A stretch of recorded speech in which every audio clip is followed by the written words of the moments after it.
دوستو، مہاجر قومی موومنٹ کے قائد جناب آفاق احمد صاحب نے ایک جلسے میں خطاب کیا ہے جس میں سندھ کے بارے میں انہوں نے کافی کچھ کہا ہے اور صوبے کی بھی ڈیمانڈ کی ہے، اور ایم کیو ایم پاکستان والوں کو اپیل کی ہے کہ برائے مہربانی میری غلطیاں کوتاہیاں سب معاف کریں، آئیں ایک پیج پہ بیٹھ کے صوبے کی ڈیمانڈ کریں۔ تو یہ آپ تقریر آفاق بھائی کی سنیں، اس کے بعد میں آفاق بھائی کو بھی بتاتا ہوں کہ آفاق بھائی آپ صوبے کی ڈیمانڈ کس حساب سے کر رہے ہو، سنیں دوستوں۔ کہ 35 لاکھ غریب لوگ اگر تنگ آ کے روڈوں پر نکل آئے تو حکومت کرے گی کیا؟ اس طرح اجرک اس شہر پر مسلط کرنے کی کوشش کی جا رہی ہے نا، اس شہر کو مقبوضہ علاقہ سمجھ کر، یہاں کے مکینوں کو اپنا غلام سمجھ کر۔ 1972 میں ممتاز بھٹو کی غلطی سے جو لکیر پڑی تھی اور سندھ اور دیہی جو تقسیم ہوئے تھے، یہ اجرک انشاءاللہ تعالی اس سندھ کی شہری اور دیہی تقسیم کو منطقی انجام تک پہنچائے گی۔ میں پیر صاحب پگارا کے ایک دن موجود تھا، وہاں پر کسی نے بدتمیزی کی کہ ہم نے پناہ دی ہے۔ مجھے غصہ آیا اور میں نے کہا کہ تم نے پناہ نہیں دی ہے، ہم نے تمہیں آزادی دلوائی ہے۔ کھوڑوں کی کتاب پڑھو، اس کے اندر تمہاری زمینیں بشمول تمہاری عورتیں وہاں گروی رکھی ہوئی تھیں ہندوؤں کے پاس، اور تم نے قائد اعظم سے درخواست کی تھی کہ پاکستان بننے کے بعد ہم اسمبلی میں آپ کی حمایت کریں گے، کنڈیشنل، کہ پاکستان بننے کے بعد ہماری عورتیں جو گروی ہیں اور جو ہماری جائیداد ہیں وہ ہمارے حوالے کی جائیں گی، آزاد کر کے۔ اس شہر کے اندر جو بکواس کرتا ہے کہ جو مانتا ہے رہے اور نہیں مانتا چلا جائے، تو اس شہر کے لوگوں کو تم ماضی میں دیکھ چکے ہو۔ اس شہر میں جو سرکاری اعداد و شمار کے مطابق جو زبان کی بنیاد پر تقسیم کی گئی، سندھی صرف 10% ہے۔ 10% لوگ 90% پر اپنی مرضی مسلط کرے ممکن نہیں ہے۔ شہری علاقوں میں رہنے والے لوگوں کو ذہن نشین کر لینی چاہیے کہ ظلم اس وقت تک ہوتا رہے گا جب تک آپ برداشت کرتے رہیں۔ لکھ کے دیتا ہوں کہ ذوالفقار علی بھٹو نے جو لکیر کھینچی تھی اربن اور رورل کی، وہ ایک پختہ تقسیم ہو جائے گی۔ 3 تلوار کے اوپر اجرک کا وہ پہ بنا کے، اور وہ باقاعدہ اعلان کر رہے ہیں یہ سندھ سندھیوں کا ہے، اور جس کو سندھ کی ثقافت اپنانی ہے وہ اپنائے، اور جس کو نہیں اپنانی وہ یہاں سے چلا جائے۔ تمہارے باپ کی جاگیر نہیں؟ تم نے اس زمانے میں، جس زمانے میں تمہاری حکومت تھی اور تم اس زمانے میں بھی بدماش بنے ہوئے تھے، تم نے اردو تعینات کرنے کی کوشش کر لی۔ اس شہر کے لوگوں کا ماضی تمہیں پتا ہے، اور میں نے ایک بار کہا تھا کہ بطخ کا بچہ 10 سال۔ دوستو، آپ نے آفاق بھائی کی تقریر سنی۔ اب یہ جو معاملہ ہوا ہے یہ اس پہ ہوا ہے کہ سندھ گورنمنٹ نے ایک آرڈر ایشو کیا ہے کہ بھائی کار ہو یا موٹر سائیکل ہو یا کوئی بھی گاڑی ہو، اس کی نمبر پلیٹ کے سائڈ میں سندھ کی ثقافت اجرک ہونا چاہیے۔ جس کے پاس وہ نمبر پلیٹ نہیں ہوگی تو ہم اسے چالان کریں گے، اسی لیے برائے مہربانی وہ نمبر پلیٹ ہونی چاہیے۔ اس پہ آفاق بھائی نے جو کہ بڑا سندھی اجرک کی ثقافت کے لیے بولا ہے، یہ ایک بڑے دکھ اور افسوس کی بات ہے۔ آفاق بھائی کو ایسا نہیں کہنا چاہیے تھا، کیونکہ آپ سندھ میں رہتے ہو اور سندھی ثقافت سے اتنی آپ کو نفرت، یہ وجہ سمپل ہے، سمجھ والی ہے کہ آپ کا صوبے کا ڈیمانڈ ہے۔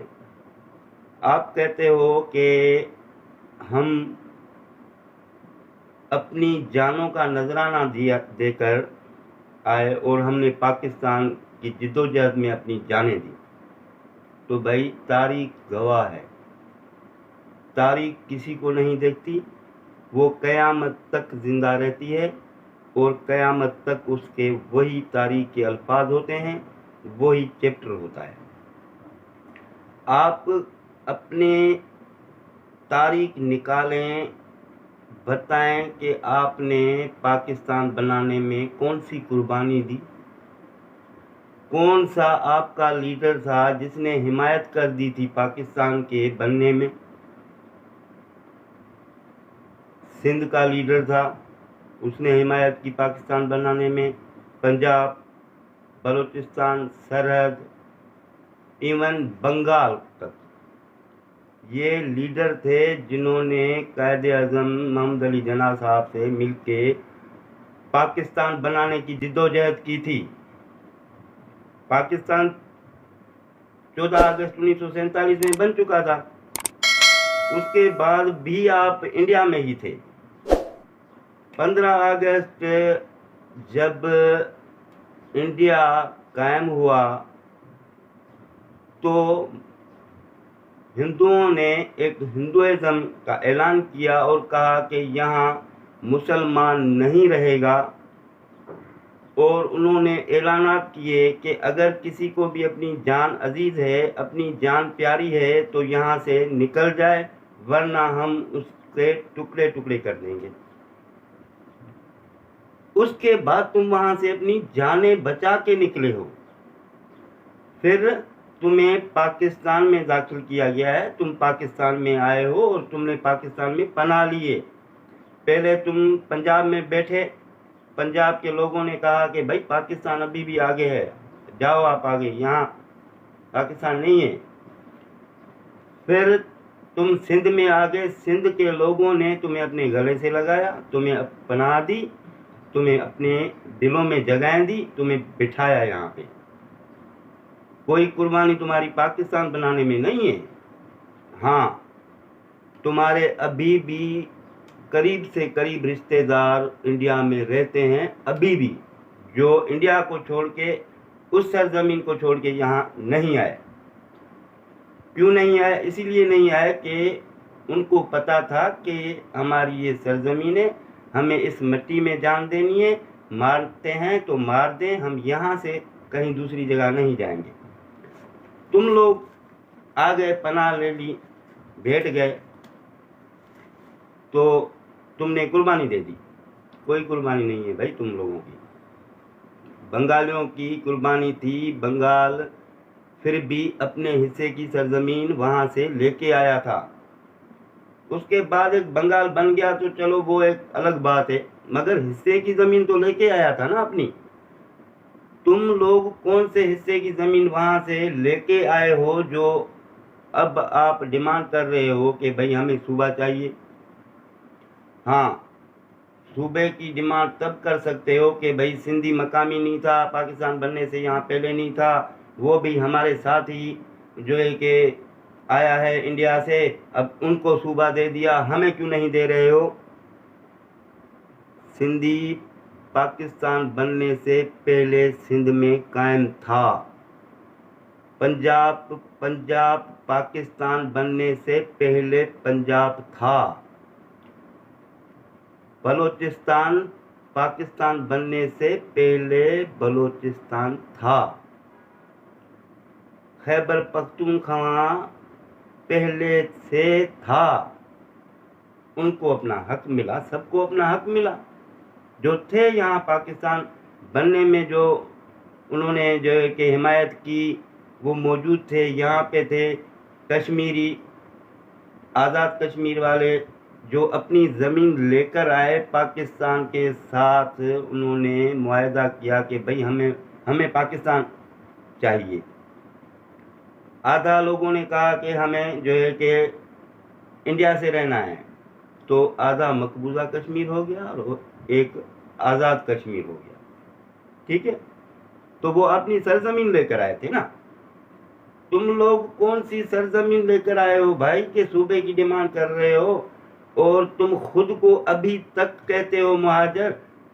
میں سب دوستوں کو، جو بھی دوست میری یہ ویڈیو دیکھے، مجھے کمنٹ ضرور کرے کہ مہاجر کا مقصد کیا ہے، معنی کیا ہے، مہاجر کسے کہتے ہیں؟ جو تم خود لوگ تسلیم کر رہے ہو کہ ہم مہاجر ہیں، تم نشاندہی کر رہے ہو اپنی کہ ہم ہجرت کرنے والے ہیں، تو ہجرت کرنے والا ڈیمانڈ نہیں کرتا ہے، صوبہ نہیں مانگتا ہے، وہ ہجرت میں ہی ہوتا ہے۔ تم لوگ مجھے ایک بات بتائیں، افغانستان سے لاکھوں کی تعداد میں بنگالی افغانی یہاں پناہ لینے آئے، ابھی تک وہ کراچی میں رہ رہے ہیں افغانی، تو کیا وہ بھی اٹھ کے کھڑے ہو جائیں کہ ہمیں صوبہ دے دو؟ ایسے ہوتا ہے کیا بھائی؟ ایسے نہیں ہوتا ہے۔ افاق بھائی، آپ تھوڑا یہ جو مہاجر کارڈ کھیل رہے ہو نا، یہ کھیلنا بند کرو۔ اور بھی کافی مسائل ہیں مہاجر بھائیوں کے جن پہ بات کرو آپ، اور آپ اپنے جو ہے کہ خود کو مناؤ۔ آپ نے کہا کہ سندھی 10% ہیں اور مہاجر 90% ہیں، یہ تو ہنسنے والی بات کر دی آپ نے۔ 90% والے 13 سے 14 سیٹیں سندھ سے نکالتے ہیں، آپ تو ایک بھی نہیں نکالتے ہو۔ ایم کیو ایم پاکستان کی بات کر رہا ہوں کہ وہ 13 سے 14 سیٹیں نکالتے ہیں، اور پیپلز پارٹی جس کو سندھ کا ووٹ ملتا ہے، سندھیوں کا ووٹ ملتا ہے، وہ 80% سیٹیں لیتے ہیں، جن کے ساتھ کسی کا مقابلہ نہیں ہے۔ وہ کیوں؟ اسی لیے لیتے ہیں کہ سندھ کی میجارٹی، سندھیوں کی میجارٹی آپ سے کئی گنا زیادہ ہے۔ آپ 10% ہو، 3 یا 4 یا 8 شہروں میں آپ ہو، یہ ایک الگ بات ہے۔ میجارٹی آپ کی سندھ میں نہیں ہے، یہ آپ تسلیم کر لو۔ اور دوسری بات یہ میں آپ کو بتانا چاہتا ہوں کہ مہاجر ہمارے بھائی ہیں، وہ بہت ہی اچھے ہیں، ہمارے ساتھ اچھا ان کا سلوک ہے، ہمارے ساتھ اچھا وہ رہتے ہیں۔ آپ برائے مہربانی ان بھائیوں کے دلوں میں نفرت مت ڈالیں، اور سندھی لوگوں کے دلوں میں نفرت مت ڈالیں۔ میں وڈیرا نہیں ہوں، آپ بولتے ہیں پیپلز پارٹی میں سب وڈیرا شاہی ہے، سب یہ ہے۔ بھائی میں ایک عام سندھی ہوں جو آپ سے مخاطب ہوں، آپ سے بات کر رہا ہوں، میں آپ کو بول رہا ہوں، میں عام سندھی ہوں، کوئی وڈیرا نہیں ہوں۔ آپ اسی لیے میں آپ کو کہتا ہوں کہ آپ دلوں میں نفرت نہ ڈالیں اور اس سلسلے کو چلنے دیں۔ آپ کو خوشی ہونی چاہیے کہ بھائی ہم سندھ میں رہتے ہیں، ہم بھی سندھی ہیں، اب ہم بھی سندھی ہیں، 70 سال سے ہم رہ رہے ہیں تو سندھی ہیں، ہم بھی سندھ کے ہیں۔ تو یہ اچھی بات ہے کہ یار ہمارے سندھ کی ثقافت انہوں نے لگائی، یہ پیپلز پارٹی کا بہت ہی اچھا عمل ہے، آپ کو یہ کہنا چاہیے تھا، یہ آپ کو نفرت نہیں دکھانی چاہیے تھی، یہ آپ کے اوپر منسلک نہیں کی گئی ہے۔ یہ جو آپ بول رہے ہو 3 تلوار پہ جو ہے کہ انہوں نے اجرک کا نشان لگا دیا، تو بھائی کس کا لگائیں؟ سندھ کی ثقافت کا ہی لگے گا نا۔